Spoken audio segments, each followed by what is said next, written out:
What did I say? During the meanwhilest. During the meanwhilest. No, I don't like that at all. Well, hello, it is Dexter and me back with yet another Tech Tuesday video. Where do they all come from? The darkest recesses of my mind, or just from bits of kit I bought? I don't know.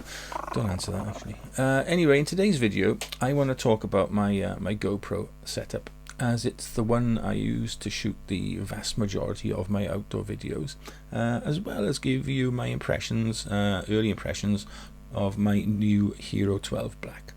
So let's start there then with impressions of this new camera. Now, I'm not going to review it as such, as to my mind it's exactly the same as the Hero 9 Black I owned for the past 3 years or so. Now, they may have upgraded things like battery life and introduced HDR shooting, but little to my mind has changed, including the really important bit to me, the image quality, which stays at a maximum resolution of 5.3K. Now, this gives me pretty well all I need, allowing for some cropping if necessary, and I have to say I've always been really very happy with the video I get out of this and my previous cameras.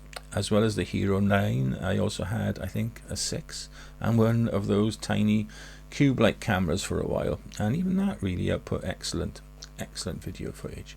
Now, if you want a proper review by a proper reviewer, just seek one out on the internet somewhere. There are tons of them out there by now.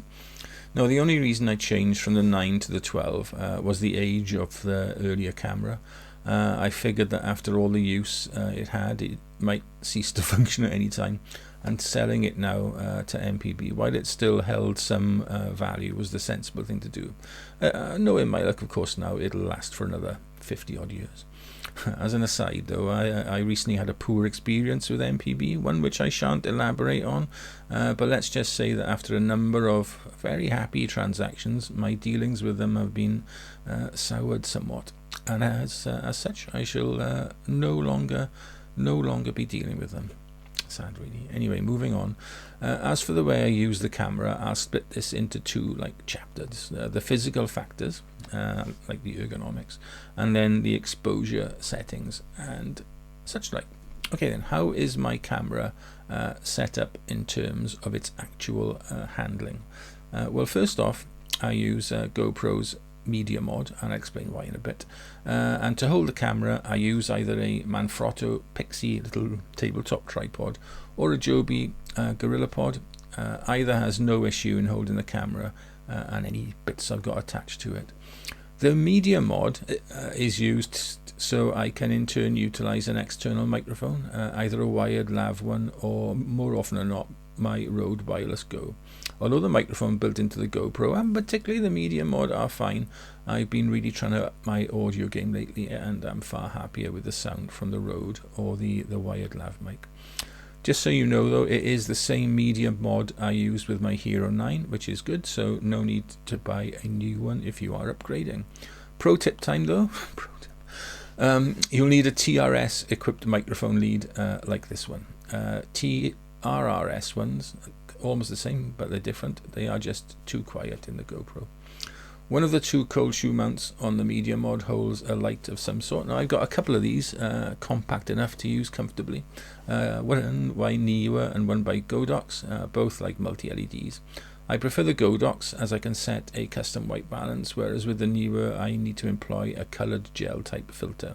Though either puts out more than enough light for my needs, the Godox does have some tricks up its sleeve with some crazy light patterns available, and I particularly like this police car one. Great fun. The Godox LED also has 3 further handy cold shoe mounts built into it, and I tend to use one of these to attach the Rode wireless receiver unit.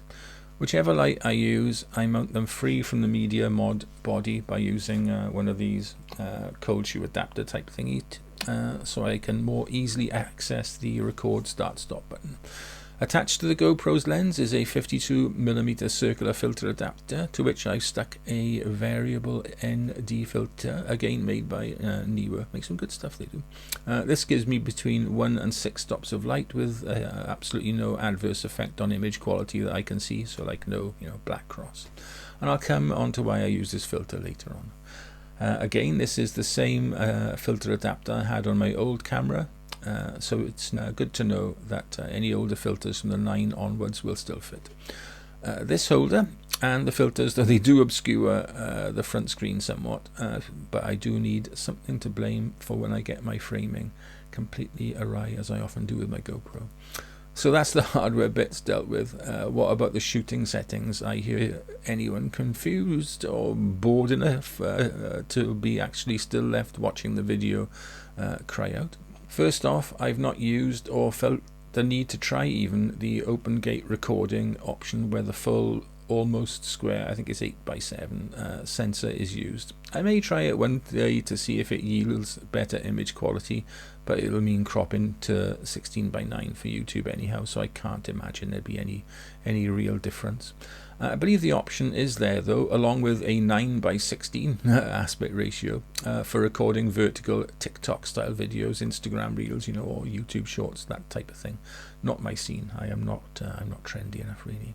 Instead of me rattling off the exposure, etc. Settings I use, I'll pop up a screenshot showing pretty well everything you need to know to discover how I go about shooting the video I do. So I'll pop that up now. It's all fairly straightforward stuff, and they've been chosen to mirror the settings on my XH2 and my phone as closely as I possibly can.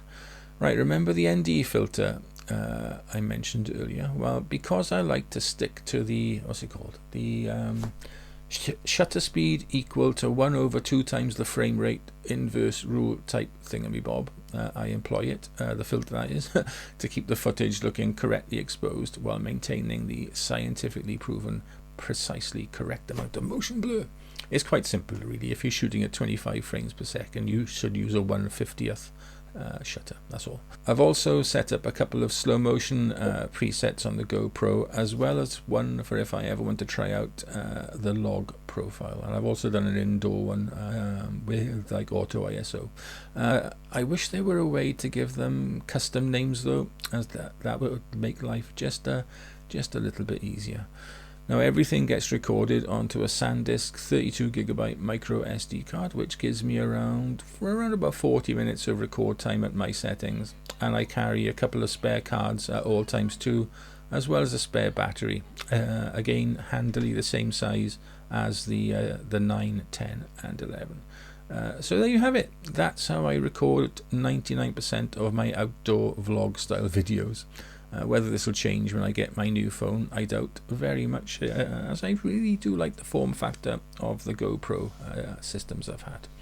I'll no doubt use my phone, as I do now, for the odd video grab here and there. Now, if for some uniquely bizarre reason you're in some strange way inclined to discover how my in-studio setup is set up, then let me know in the comments, and if there is sufficient interest, I'll make a video about that. But to be frank, even if there isn't any interest at all, I'll probably still make that video anyway, as it'll give me something else to do with my otherwise empty days. Likewise, if you think I've missed anything out, or you have a particular question, then again, the comment down below is the place to ask. Okay, that is it from Dexter and me for this week's Tech Tuesday. I haven't filmed anything for Saturday yet, but we are hoping to visit Hay on Wye on Market Day, which is Thursday.